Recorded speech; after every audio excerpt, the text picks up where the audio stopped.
आज है 30/11/99 की अव्यक्त वाणी। हेडिंग दिया है पास विद ऑनर बनने के लिए सर्व खजानों के खाते जमा करो।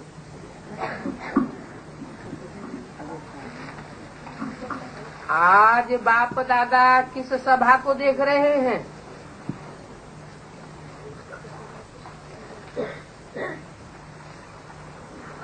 आज की सभा में हर एक बच्चा हाईएस्ट और अविनाशी खजानों से रिचेस्ट है। कौन से बच्चों की बात हो रही है?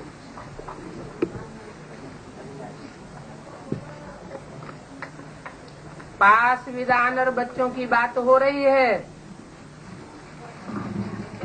इसलिए बोला आज की सभा में हर एक बच्चा हाईएस्ट और अविनाशी खजानों से रिचेस्ट है।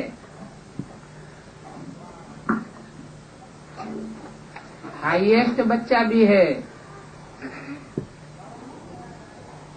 अपने अपने ग्रुप का।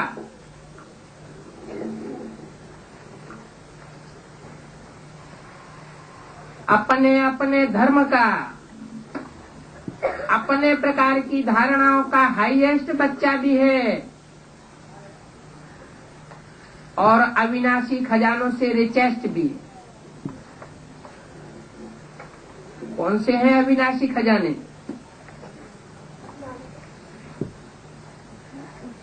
बाप के दिए हुए ज्ञान रतन ही उन बच्चों के अविनाशी खजाने हैं, जिन खजानों से अकूत शक्तियां प्राप्त होती हैं।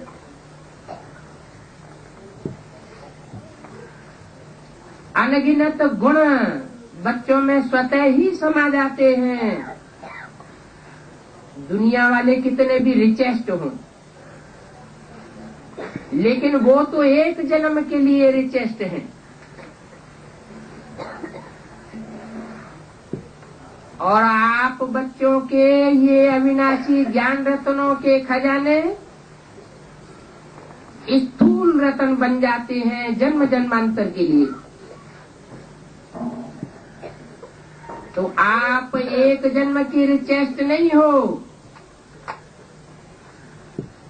आप जन्म जन्मांतर के रिचेस्ट हैं। दुनिया वालों को तो एक जन्म भी रिचेस्ट रहेगा या नहीं रहेगा ये भी निश्चित नहीं है। आज अरबपति हैं, खरबपति हैं, कल पता नहीं क्या हो जाए। चाहे कितना भी रिचेस्ट इन दी वर्ल्ड हो, परंतु एक जन्म के लिए कहा जाएगा। दुनिया के हिसाब से जो आज रिचेस्ट उनकी बात बताई, और आप हो जो निश्चय और नशे से कहते हो कि हम अनेक जन्म के रिचेस्ट हैं, क्योंकि आप सभी अविनाशी खजानों से संपन्न हो।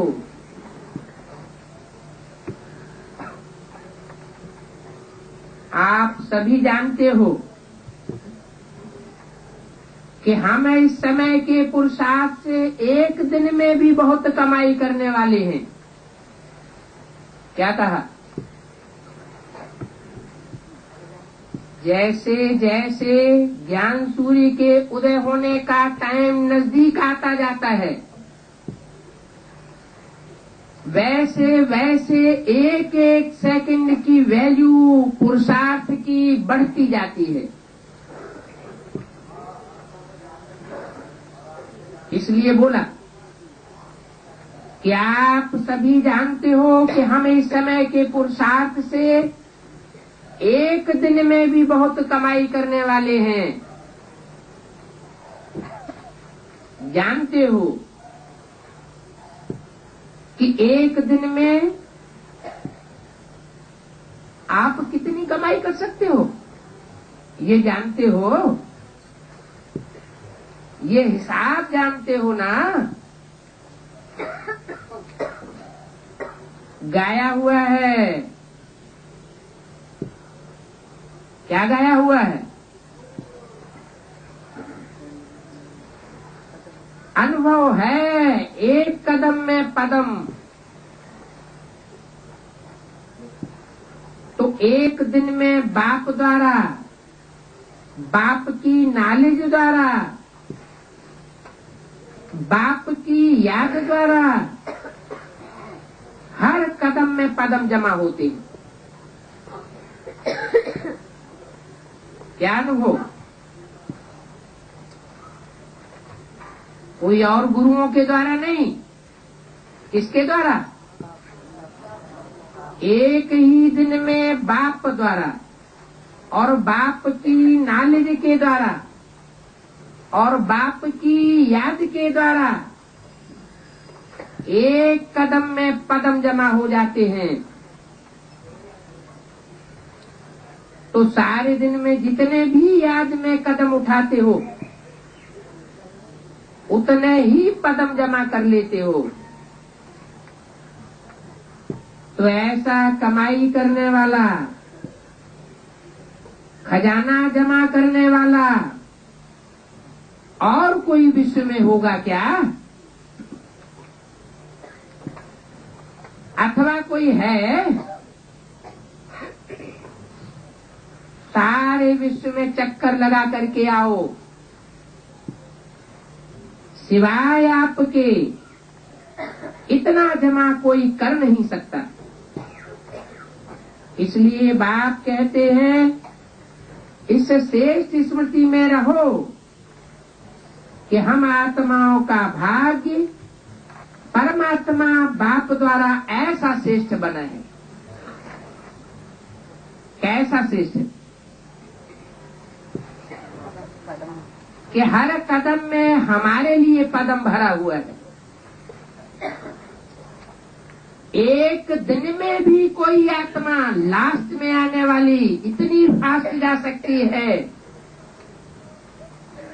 कि अनेक जन्मों की कमाई नूध कर सकती है। अपने खजाने जानते तो हो ना?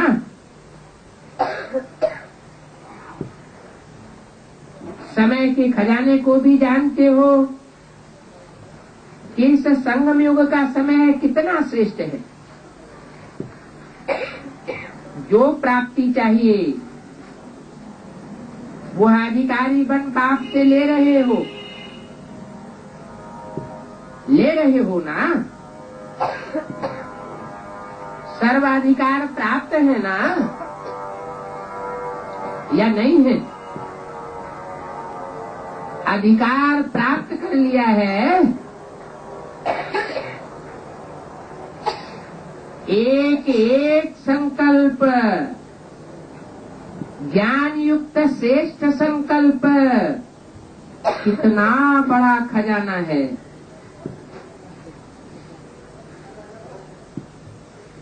क्या गायन है संकल्प के बारे में? ब्रह्मा ने संकल्प से सृष्टि रची, सारी ही सृष्टि रच डाली। तो आप ब्राह्मण बच्चों के संकल्प में भी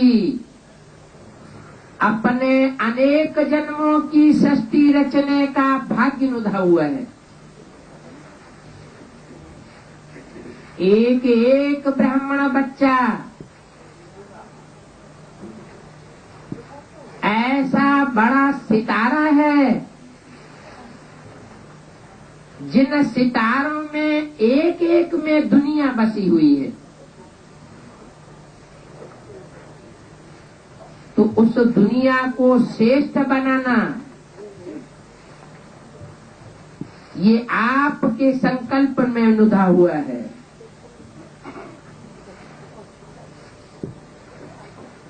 समय भी एक बड़ा खजाना है, संकल्प भी बड़ा खजाना है, सब प्रकार की शक्तियां बड़े से बड़ा खजाना है। एक एक ज्ञान रतन कितना बड़ा खजाना है। गहराई में जाओ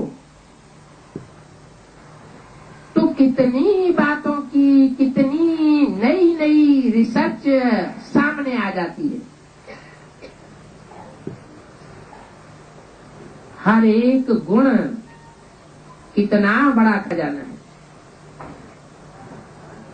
दुनिया वाले भी मानते हैं कि श्वासों श्वास याद से श्वास सफल होते हैं। वो तो सिर्फ मानते हैं, बिना जाने ही मानते हैं। तो आप सबके श्वास सफलता स्वरूप हैं। आपने तो जान लिया है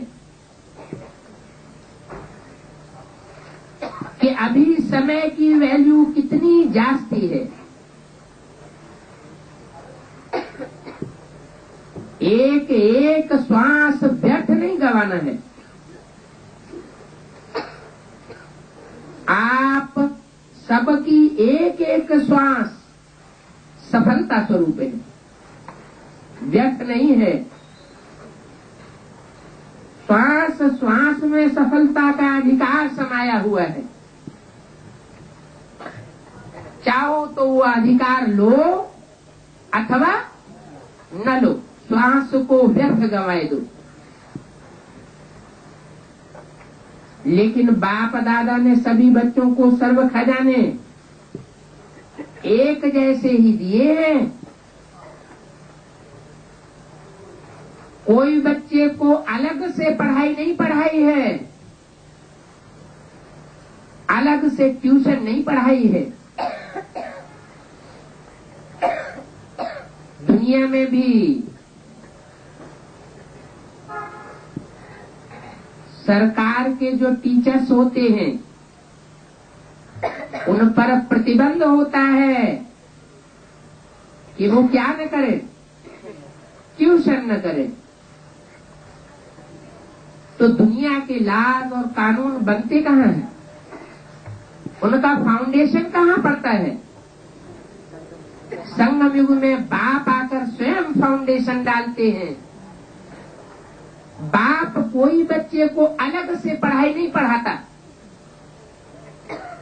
स्पेशल कोई ट्यूशन नहीं पढ़ाता। सब बच्चों को एक जैसा खजाना दिया है। सर्व दिया है और समान भी दिया है। कोई को 1 गुण, कोई को 10 गुण, कोई को 100 गुण, ऐसे नहीं दिए हैं।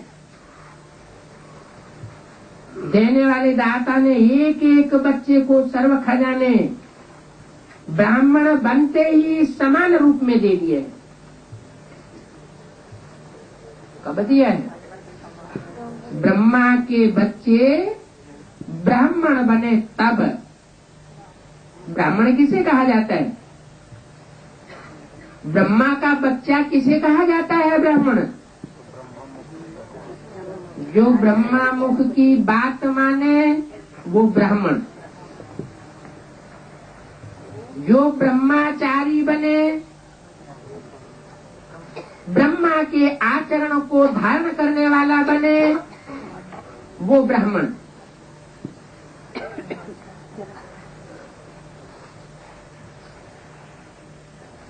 तो बोला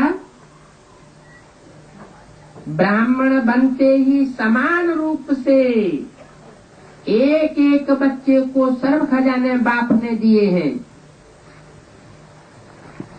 कहते हैं ना, जन्म सिद्ध अधिकार। जैसे ही किसी बच्चे का ब्राह्मण जन्म हुआ और जन्मते ही सब प्रकार के अधिकार प्राप्त हो जाते हैं। लेकिन बच्चे खजानों को कितना जमा करते हैं व कितना गंवाते हैं,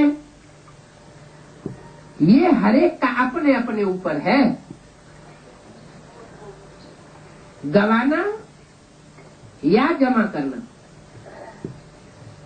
हरेक को चेक करना है कि हम सारे दिन में कितना जमा करते हैं अथवा कितना गंवाते हैं। चेक करते हो? चेक जरूर करना है। क्यों? क्योंकि एक जन्म के लिए नहीं है, लेकिन हर जन्म के लिए है। अनेक जन्म के लिए जमा चाहिए। तो जमा करने की विधि जानते हो? बहुत सहज विधि है। क्या विधि है? अनेक जन्मों की कमाई जमा हो सकती है। श्वास श्वास में, सेकंड सेकंड में। क्या विधि है? सिर्फ बिंदी लगाते जाओ। बिंदी याद है तो जमा होता है। जैसे स्कूल खजाने में भी कोई अंक के साथ बिंदी लगाते जाओ तो बहुत बढ़ता जाता है ना। तो ऐसे ही आत्मा भी बिंदी, बाप भी बिंदी, और ड्रामा जो बीत चुका, कोई कोई भविष्य के लिए ड्रामा यूज कर देते हो, वो नहीं। ड्रामा किसके लिए? कब के लिए? जो बीत चुका वो ड्रामा, वो भी फुल स्टॉप। अर्थात बीती हुई बातों को बार बार याद करना, ये भी समय वेस्ट करना है। तो ड्रामा अर्थात बीता हुआ फुल स्टॉप, बिंदी। अगर हर खजाने को बिंदी रूप से याद करो तो जमा होता जाता है। अनुभव है ना? बिंदी लगाई और व्यर्थ से बच जाते हैं, जमा हो जाता है। तो बिंदी लगाना आती है,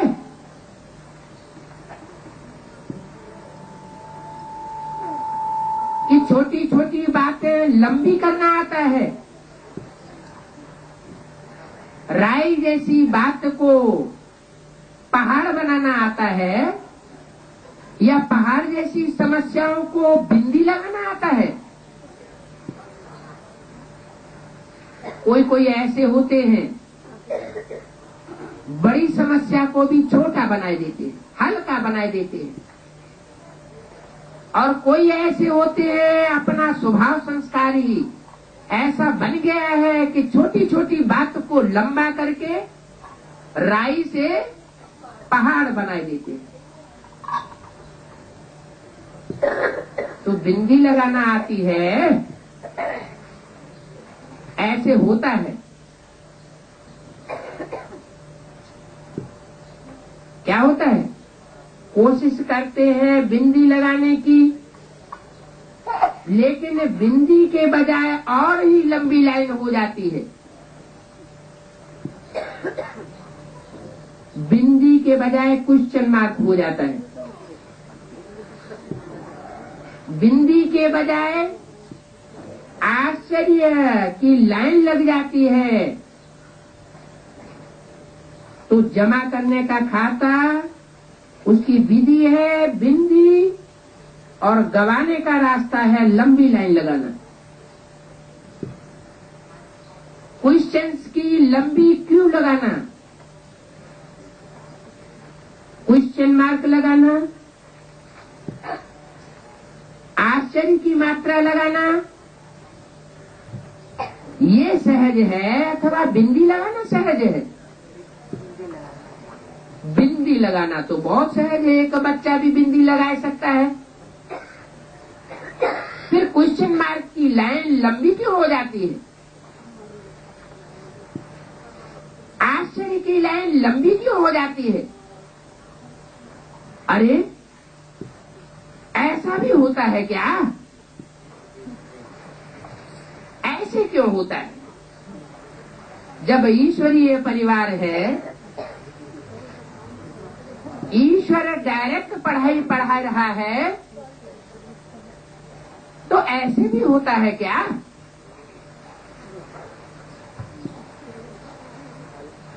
ये सब ज्ञान की कमी के कारण होता है।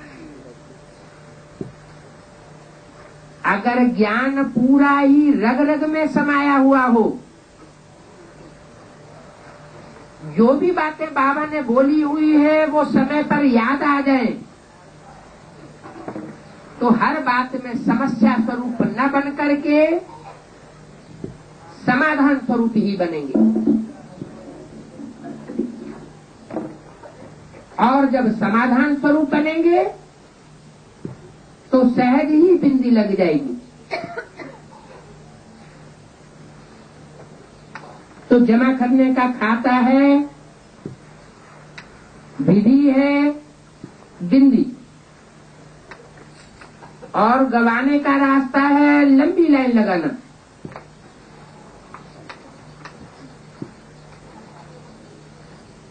तो विधि बहुत सहज है। समान और बाप की याद, समान में स्थिर रहना और बाप की याद में स्थिर रहना, ये है फालतू को स्टॉप लगाना। मैं और मेरा बाप, एक बाप और मैं, तीसरा न कोई। 30/11/99 की अव्यक्तवाणी का दूसरा पेज। बाप दादा ने पहले भी कहा है, रोज अमृत वेले अपने आप को 3 बिंदियों की स्मृति का तिलक लगाओ। कौन कौन सी 3 बिंदी बताई? आत्मा की बिंदी, परमात्मा बाप की बिंदी और ड्रामा की बिंदी। तो एक खजाना भी व्यर्थ नहीं जाएगा। हर समय हर खजाना जमा होता जाएगा।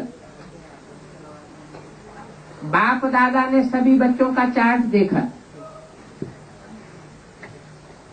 जमा कितना है, हर खजाने का चार्ट देखा। तो क्या देखा? अभी तक भी जमा का खाता जितना होना चाहिए उतना नहीं है। समय, संकल्प, बोल, ये व्यर्थ चले जाते हैं। समय का महत्व चलते चलते कभी कम इमर्ज रूप में होता है। अगर सदा समय का महत्व याद रहे, इमर्ज रहे, तो समय को और ज्यादा सफल बना सकते हो। सारे दिन में साधारण रूप से समय चला जाता है, गलत नहीं लेकिन साधारण चला जाता है।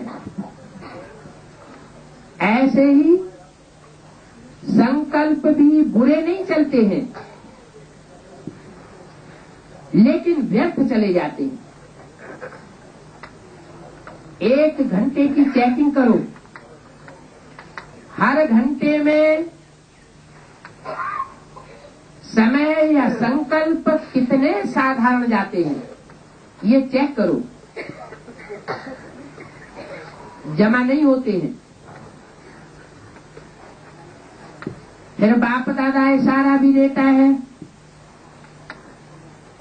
तो बाप दादा को भी बहुत दिलासे देने लग पड़ते हैं। बाबा ऐसे थोड़ा सा संकल्प है, बस बाकी नहीं है। संकल्प में थोड़ा थोड़ा चलता है, आगे चलकर हम संपूर्ण हो ही जाएंगे, ठीक हो जाएंगे।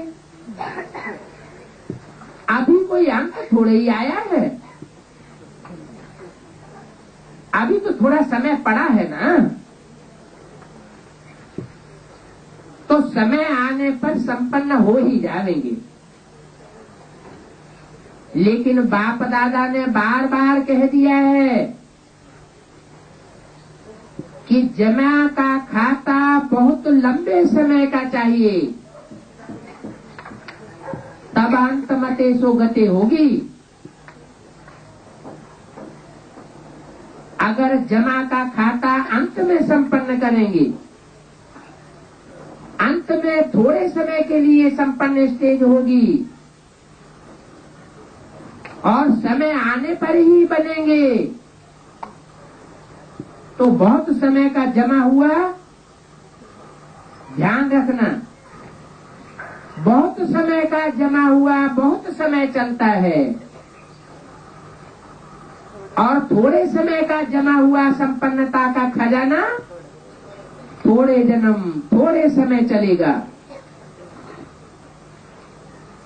वर्षा लेने में तो सभी कहते हैं हम तो लक्ष्मी नारायण बनेंगे, कम नहीं बनेंगे। अगर हाथ उठवाएंगे कि त्रेतायुगी कोई बनेंगे, त्रेतायुग में जाकर के जन्म लेंगे, तो कोई भी हाथ नहीं उठाता है। और लक्ष्मी नारायण बनेंगे तो सभी हाथ उठाए देते हैं। अगर बहुत समय का खाता जमा होगा तब ही पूरा वर्षा मिलेगा। अगर थोड़ा सा जमा होगा तो फिर फुल वर्षा कैसे मिलेगा? इसलिए सर्व खजाने को जितना जमा कर सको उतना अभी से जमा करो। जमा हो जाएगा, हम आ जाएंगे, तो ऐसे गे मत करो, नहीं करना। अभी ही हमको करना है, ये दृढ़ता का संकल्प आ जाए। अमृत वेले जब बैठते हैं, अच्छी स्थिति में बैठते हैं, तो बहुत वायदे करते हैं, दिल ही दिल में वायदे करते हैं, बाबा हम यह करेंगे, यह करेंगे, कमाल करेंगे, कमाल करके दिखावेंगे। अच्छी बात है, श्रेष्ठ संकल्प करते हैं तो अच्छी बात है। लेकिन बाप दादा कहते हैं इन सब वायदों को कर्म में लाओ। सिर्फ कहने तक सीमित नहीं रखो। संकल्प बहुत अच्छे अच्छे करते हैं, सिर्फ संकल्प करने से या वाचा में लाने से भाग्य नहीं बनता है। भाग्य कब बनता है? दृढ़ता पूर्वक संकल्प में लाए और प्रैक्टिकल कर्म में लाए, तब ही भाग्य बनता है। तो जब बहुत अच्छे अच्छे संकल्प करते हैं, वायदे करते हैं, तो बाप दादा उस समय खुश होते हैं, क्योंकि बच्चे हिम्मत तो रखते हैं ना, यह बनेंगे, यह करेंगे, हिम्मत बहुत अच्छी रखते हैं। तो हिम्मत पर बाप दादा खुश होते हैं। परंतु जब कर्म में आना होता है तो कर्म कभी कभी का हो जाता है।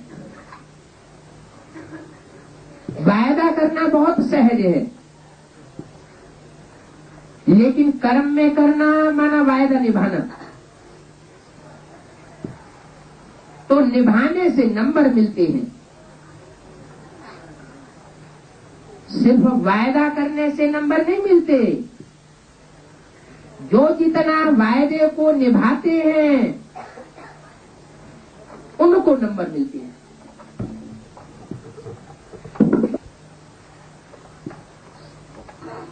उनकी लिस्ट बहुत लंबी है, लेकिन निभाने में नंबरवार हो जाते हैं। तो क्या करना है?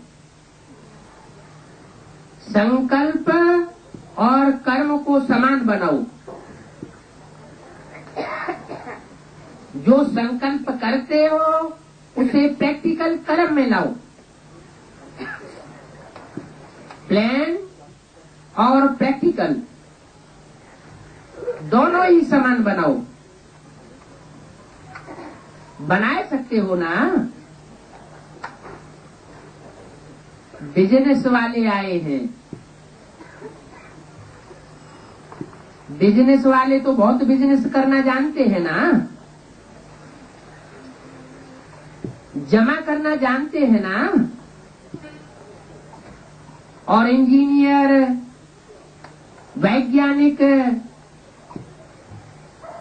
वैज्ञानिक भी प्रैक्टिकल में काम करते हैं। और जो रूल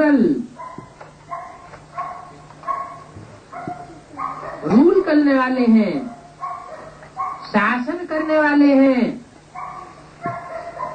बाप दादा उन्हों को रूलर कहते हैं। क्योंकि अगर यह सेवा नहीं करते तो कोई भी नहीं चल पाते। तो तीनों ही वर्ग,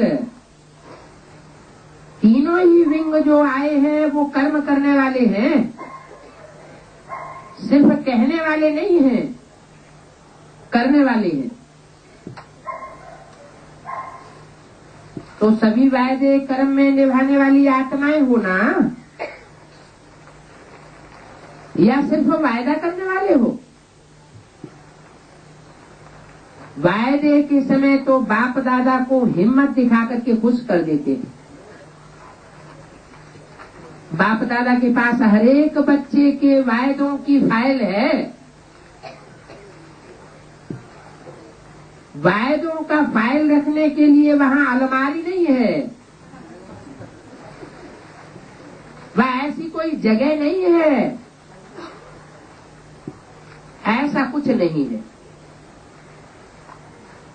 कभी कभी बाप दादा अपनी अलौकिक टीवी अचानक खोल लेते हैं, सदा नहीं खोलते, कभी कभी खोलते हैं।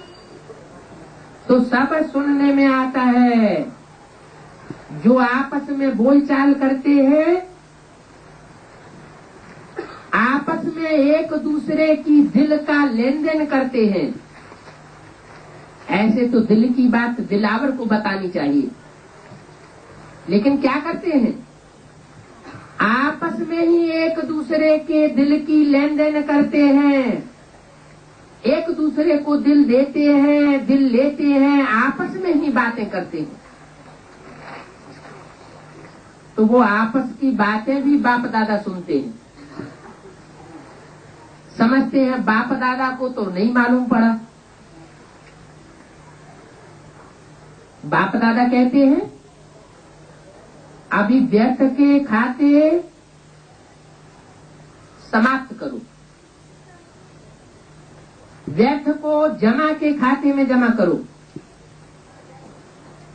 ब्राह्मण अर्थात सब कुछ अलौकिक।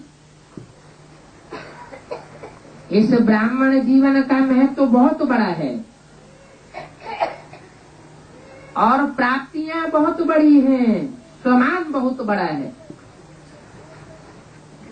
और संगम के समय पर बाप का बनना कब?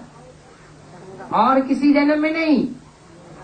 संगम के समय पर बाप का बनना ये बड़े से बड़ा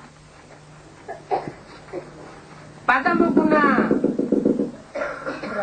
भाग्य है। क्या भाग्य है? बड़े से बड़ा संगम युग पर बाप का बनना ये बड़े से बड़ा भाग्य है।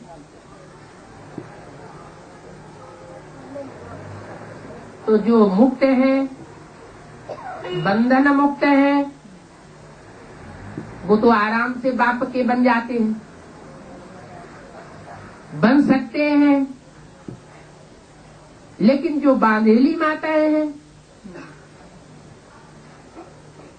यह गृहस्थी की संभाल करने की जिनकी लंबी कतार है, छोटे छोटे बच्चे हैं, उनको तो बाप दादा भी सरेंडर नहीं करते।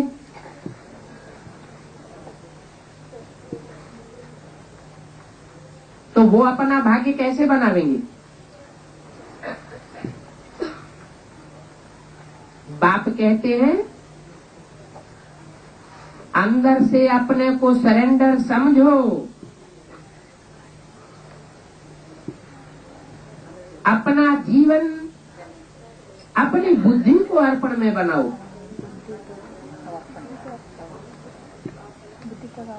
सब कुछ कोई बांध सकता है, लेकिन मन को कोई नहीं बांध सकता। इसलिए कहते हैं मन के हारे हार और मन के जीते जीत। बाप दादा भी कहते हैं कि मन बाप को दे दो, बुद्धि का अहंकार बाप को दे दो।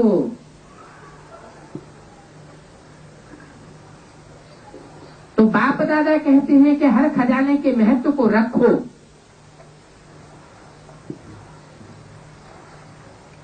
30/11/99 की व्यक्तवाणी का तीसरा पेज। जैसे दूसरों को भाषण में संगम युग की कितनी महिमा सुनाते हो, अगर आपको कोई टॉपिक देवे कि संगम युग की महिमा करो तो कितना समय महिमा कर सकते हो? 1 घंटा कर सकते हो? टीचर्स बोलो, जो कर सकता है वो हाथ उठाओ। अच्छा भाषण कर सकते हो इस बात का, संगम युग की महिमा का। तो जैसे दूसरों को महत्व सुनाते हो, महत्व जानते भी बहुत अच्छा हो। बाप दादा ऐसे नहीं कहेगा कि जानते नहीं है। जब सुना सकते हैं तो जानते तो हैं। संगम युग की महिमा और उसके महत्व को जानते तो हैं, तब तो सुनाते हैं। सिर्फ है क्या कि एक मर्ज हो जाता है, इमर्ज रूप में स्मृति में रहे, वह कभी कम हो जाता है, कभी कम हो जाता है और कभी ज्यादा हो जाता है। तो महिमा को इमर्ज रखो, संगम युग के महत्व को इमर्ज रखो, और साथ साथ अपना ईश्वरीय नशा भी इमर्ज रखो। हाँ मैं तो हो गई या मैं तो हो गया, ऐसे नहीं। मैं प्रैक्टिकल में हूँ, ये बात इमर्ज रूप में हो। निश्चय है, लेकिन निश्चय की निशानी है रूहानी नशा हो। वो नशा अपने को भी अनुभव होगा और दूसरों को जो देखने वाले हैं उनको भी अनुभव होगा कि ये नशे में है। कौन सा नशा बताया? रूहानी नशा। उसका नाम क्या दिया? नारायणी नशा। कौन सा नशा? नारायणी नशा। तो सारा समय नशा रही कि हम नारायण अथवा नारायणी बनने वाले हैं। पहला रूहानी नशा है मैं कौन। ये नशा इमर्ज रूप में होगा तो हर सेकंड जमा होता जाएगा। तो मैं कौन? मैं आत्मा एक बिंदु। इतने से नशा चढ़ जाएगा। अरे मैं आत्मा तो एक कीड़ा मकोड़ा भी है, आत्माएं तो सब हैं। चलो हमको आत्मा बिंदी हूं ये स्मृति हो गई, लेकिन ये तो एक सामान्य बात हो गई ना। गीत भी गा लेते, हम हैं आत्मा तुम हो आत्मा, आपस में भाई भाई। फिर जब प्रैक्टिकल कर्म व्यवहार में आते हैं तो ये नशा कायम रहता है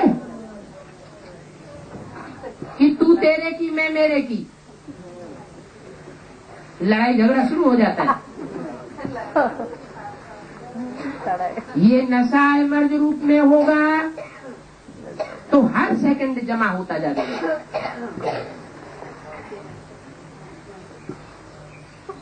सदा काल का नशा कि मैं आत्मा 84 जन्म लेने वाली पक्का देवता आत्मा हूँ।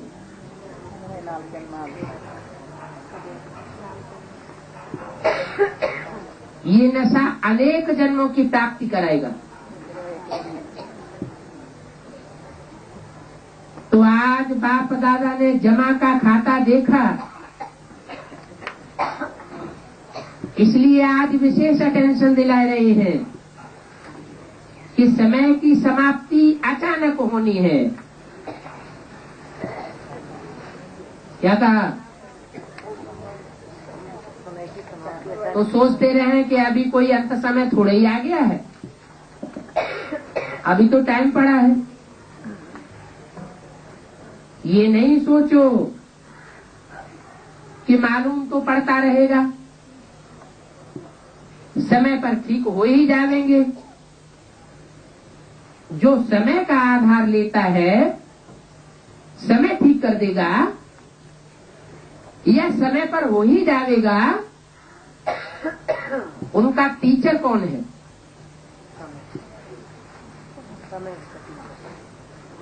समय टीचर है अथवा स्वयं परमात्मा टीचर है?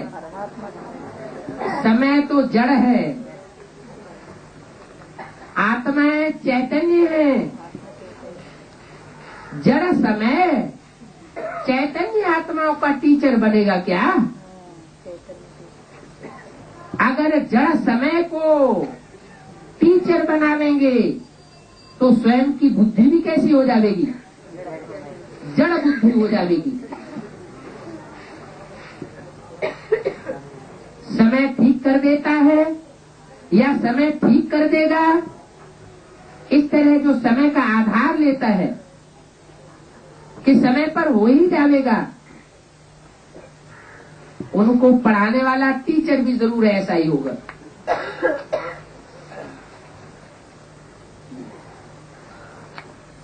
तो समय को टीचर नहीं बनाना, जड़त्व को टीचर नहीं बनाना। स्वयं परमात्मा आपका टीचर है। परमात्मा से संपन्न नहीं बन सके और समय संपन्न बनाए देगा तो इसको क्या कहेंगे? समय आपका टीचर है या परमात्मा आपका शिक्षक है? तो ड्रामा अनुसार अगर समय आपको सिखाएगा या समय के आधार पर आपका परिवर्तन होगा, तो बाप दादा जानते हैं कि प्रारब्ध भी समय पर मिलेगी, क्योंकि समय आपका टीचर है। समय आपका इंतजार कर रहा है, आप समय का इंतजार नहीं करो। समय रचना है या रचयिता है? समय आपकी रचना है। कैसे? समय रचना कैसे है? शूटिंग पीरियड में समय रचना कैसे है?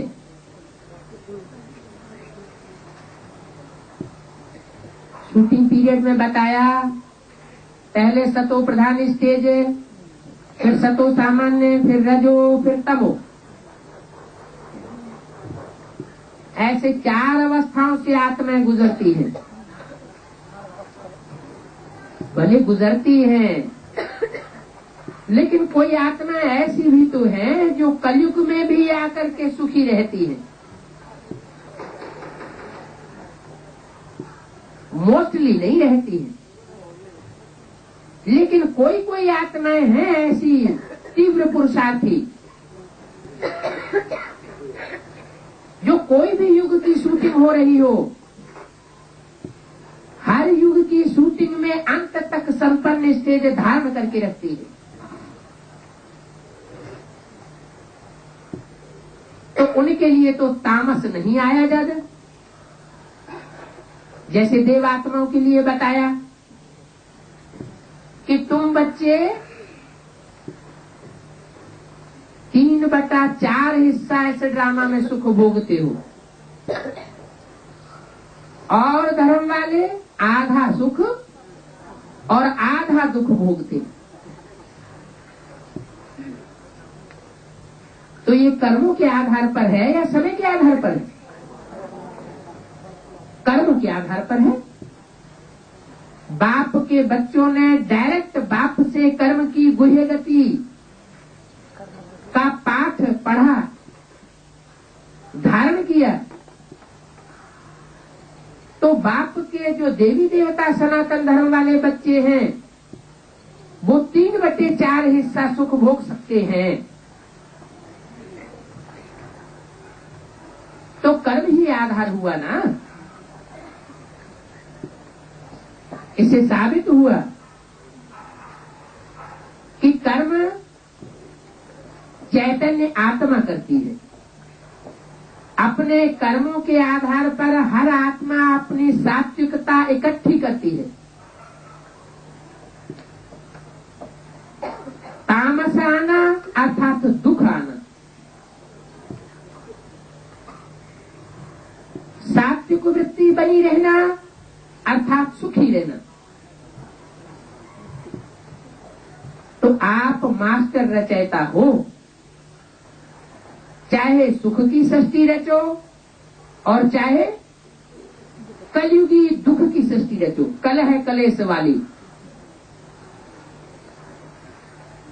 तो रचयिता का इंतजार रचना करे